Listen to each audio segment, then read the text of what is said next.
خاطر این روش میگن.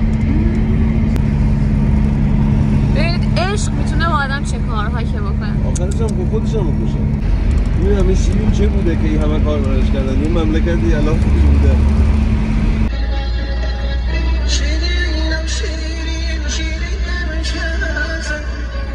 شیرین گشکسم یعنی شیرین همه کسم. عشق تو داده تیشه به دستم.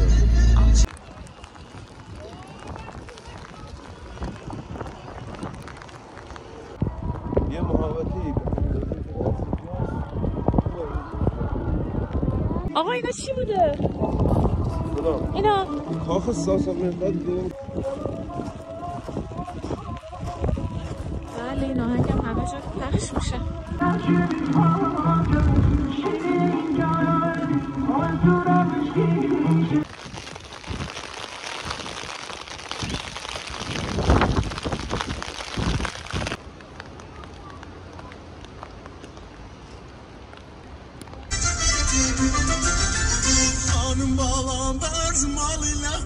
سنین بگیان هرچی کافره میشون یه زار. اینجاش خیلی قشنگه. میگه اگر کسی از روی دشمنی یا دوستی یا هر جور متاسفانه کرمانشاه جوری که باید توی مردم شناخته نشد.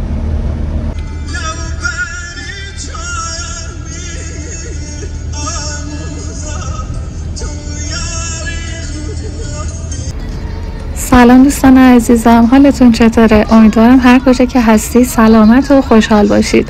ممنونم ازتون که اینجایید و ویدیوی من رو تماشا میکنید.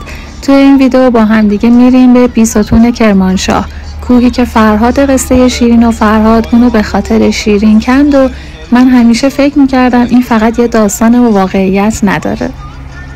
بریم ویدیو رو ببینیم و امیدوارم که از دیدنش لذت ببریم.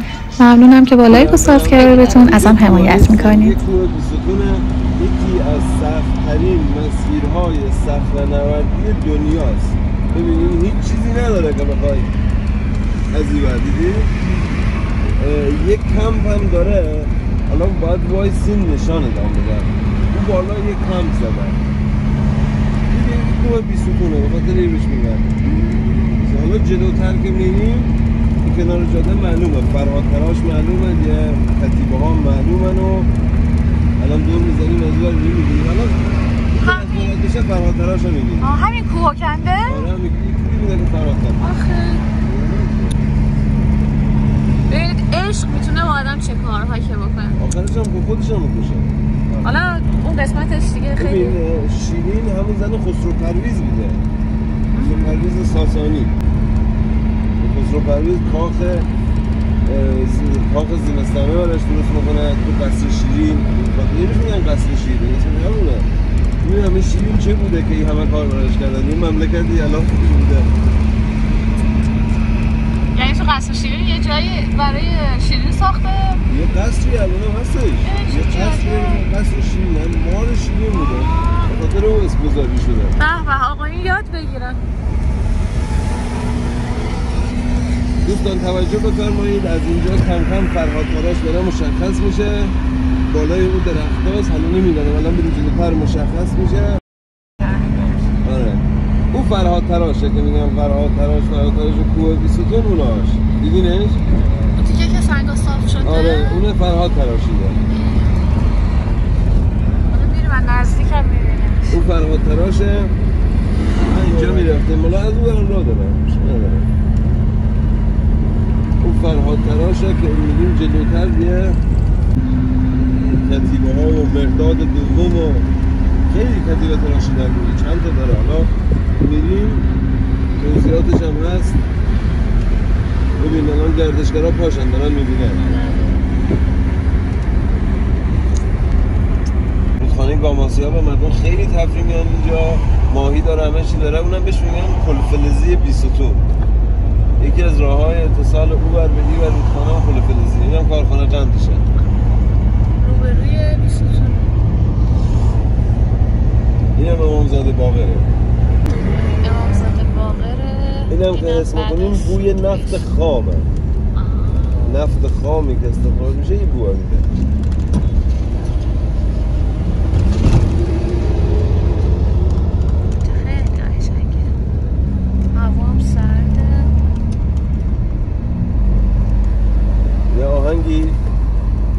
در وصف اینا براتون بذارم.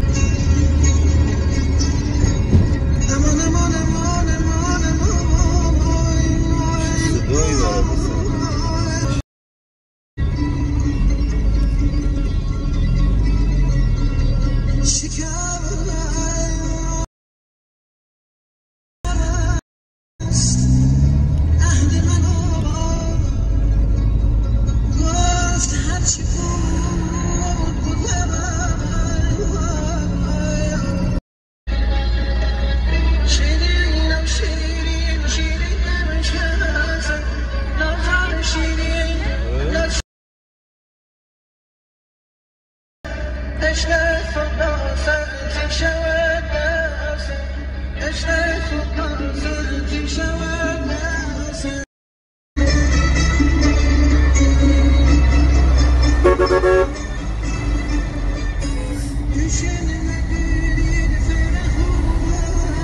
شیرین گش کسم یعنی شیرین همه کسم عشق خیلی بعد از اول میزنم بعد اون تجربه خیلی جالبه.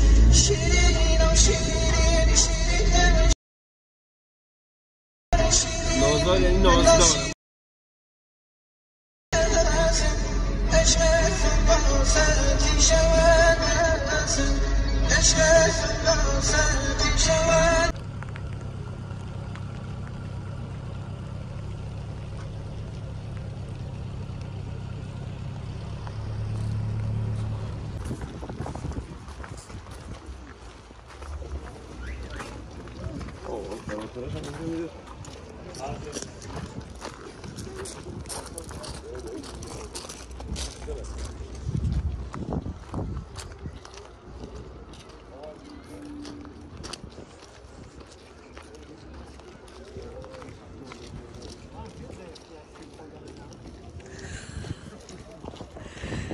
ببخشید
کاملی کافی بوده کافی ساسانیا به مرور به مرور زیر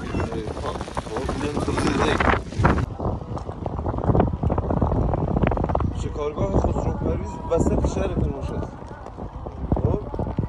یه محوطه‌ای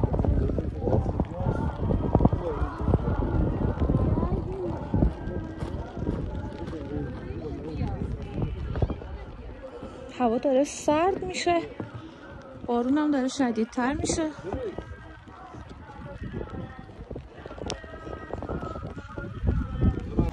اینا چیه؟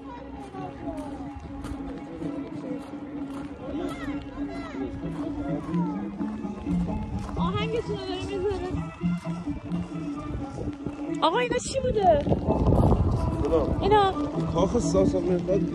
یعنی اینا زیر زمین بوده الان اینجوریه؟ اینجا که می‌بینی هم سد دارم رفته زیر گدوگاه، زیرش هم خالی داره یه ماره سیاه‌چاله هاشو.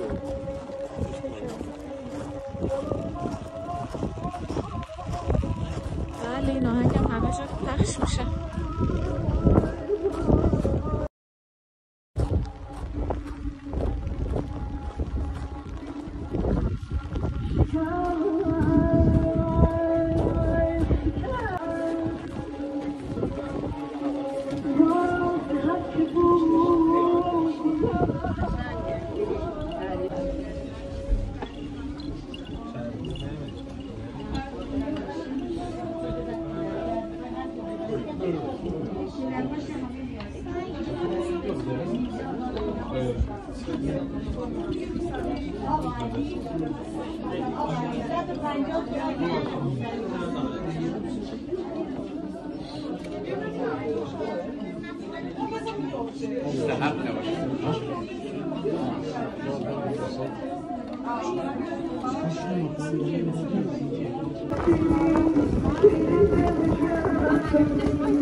داریم میرسیم به سنگ‌نوشته یا کتیبه بیستون که بزرگترین سنگ‌نوشته جهانه و نخستین متن شناخته شده ایرانی و از آثار هخامنشیانه که در دامنه این کوه قرار گرفته. این سنگ‌نوشته یکی از مهمترین و مشهورترین سندهای تاریخ جهانه و مهمترین متن تاریخی زمان هخامنشیان که داستان پیروزی داریوش بزرگه روی اون حک شده. این اثر از سال 2006 یکی از آثار ثبت شده ایران در میراث جهانی یونسکو هست. ارتفاع این سنگ‌نوشته 7 متر و 80 سانت و طول اون 22 متره.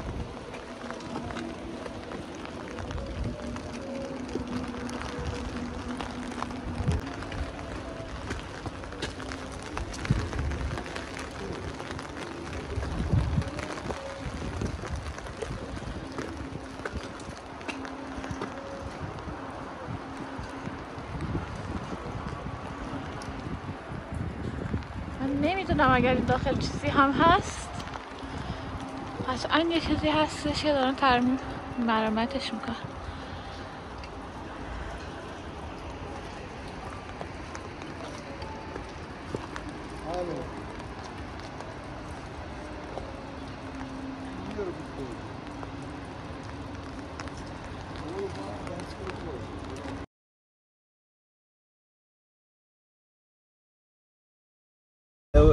خانمی چرا قهر کردی؟ میگه خانم جان میگه یا گیان خود گیان براگت، یعنی جان خودت جان برادرت نشانم بده دیانت طلاقت، یعنی دندان طلا نشانم بده. آره نشانم بده دیانت خانم میخه خام و دست بوی هوان سرونی میگه خانومی خلخالوده است. خلخال همون علنگو دستشه. خانومی خلخالوده است. گلی ها بان سربند، یه گلی رو سربندشه. چه قشنگه.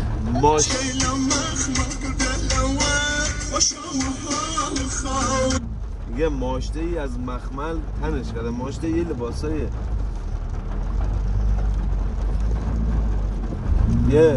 یه لباسای سرتاپای اصیل کردیه که همش از یه مخمل گرانیه. ماشته لمخمل کرده لور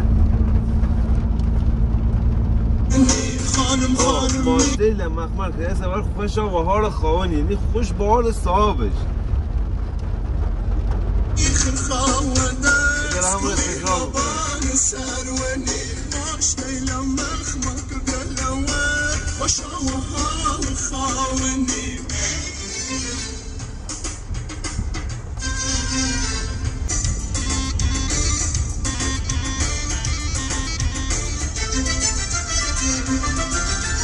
خانم بالام برز مالی لخبلا یشمی نغرا یشمی طلا. میگه خانوم قد بلند خانش قلعه یعنی قلعه. خانش تو قلعه است. یه ورش نقره است، یه ورش طلاست.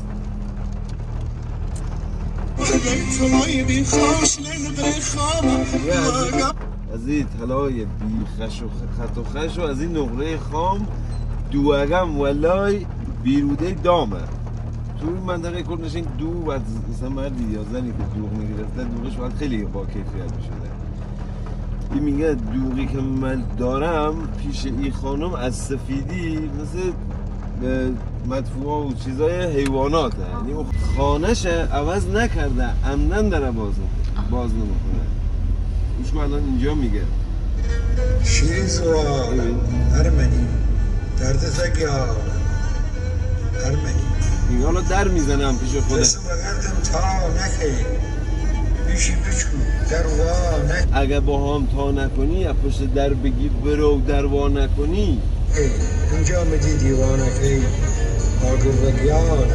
اون موقع من دیوانه میشم. آتیش رفته به جانم ارمنی. آگر و گیانم ارمنی. آگر یعنی آتیش. بگو مسلمانی بکر یک گور مهمانی بکر. میگه تو بیا یه مسلمانی بکن. مثلا میگه ما کافریم، تو بیا یه مسلمانی بکن، یه بزرگ مهمانی گورا مهمانی. هرچی که خود زانی بکر خود ناتوانم ارمنی. هر چی که خود زانی میگه هر چی خود دانی بکن، من ناتوانم ارمنی. بی خود را ترسی خوامم قرصه دمم خاطر جمم. میگن نترس آشنام دهنم قرصه خاطر جمع باش، نه کسی چیزی نمیگم. ماه شوش سایه خوامم پاشان و شانم. میگن شب مهتابیه، مهتاب به هم خورده، نترس سایه خود ما افتاده شان به شانم، کسی با هم نیست. چه قشنگ. آره. نوشو قره چشتینیه در واقع بارم کفتیه. میگه انقدر نگو هیچی ندارم، در حواظ کن بارم افتاده. هر یه چکه نظری بکر تربوز و ارمنی. میگه یه چکه یه جرعه نظری کن زبانم تر بشه ارمنی. هر یه کسی لدشمنی برسیه لکولسنی و گیان هرچی کافره میشون یه زار. اینجاش خیلی قشنگه. میگه اگر کسی از روی دشمنی یا دوستی یا هر جور ازم پرسید اینه کجا خریدی، به جان هر چی کافرم میگم نمیدانم ارمنی. میگه ما کافر بودیم. میگه لوت نمیدم، خیالت راحت باشه. یا خسا آگر گرده من این مالتان گم کرده من. هر مردمیشم مرده من مشت سخانم. میگه از خسا آتش گرفتم، ما خانه دانه گم کردم. اگر مردم هم مردم مهم نیست، یه مشت استخوانم ارمنی. یه جو به سرم آمده که دیگه استخوانی از مادر. پشتم لبار درد و غم شکیانی زانم چو بکم. دردم یه سل مال خوام بی خانم ها. میگه پشتم درد بار و غم شکستن نمیدانم چه دردم اینه که تو خانه خودم بی خانمانم ارمنی روز شوم جوری یکه در واقع نومیدم نکه آخه و ناشر تازم جاه جوانم ارمنی یه روز شبم مثل همه در واقع نامیدم نکن آخه ناسلامتی هنوز جاهل و جوانم ارمنی جو به سر ما بده در واقع زیتر پرتاوه بیمانگه آخش شوه یشی شلو بر بسوه ترکه بزار ارمنی میگه در واسکو پرتوه چیز خودشه میگه یه متخلص به پرتو بوده دیگه تخلص خودشه میگه در واقع پرتوه یک شیشه لو بدمسه و یه شیشه از اون بدمسه باز کن ببینم ارمنی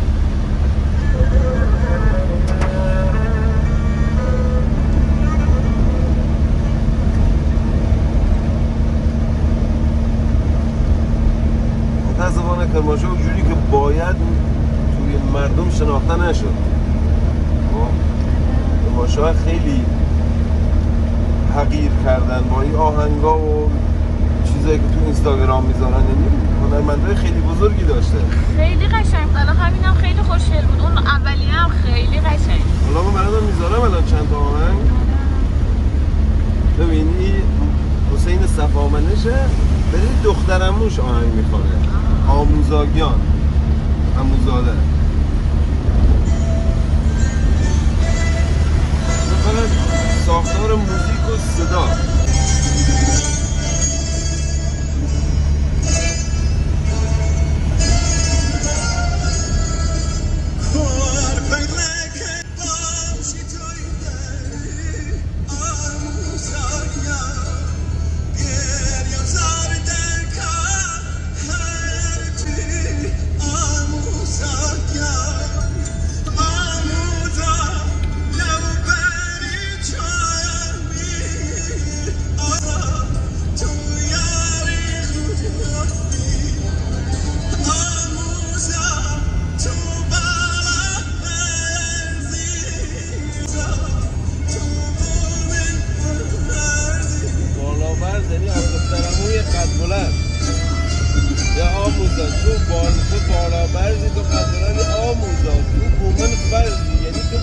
منی به من میرسه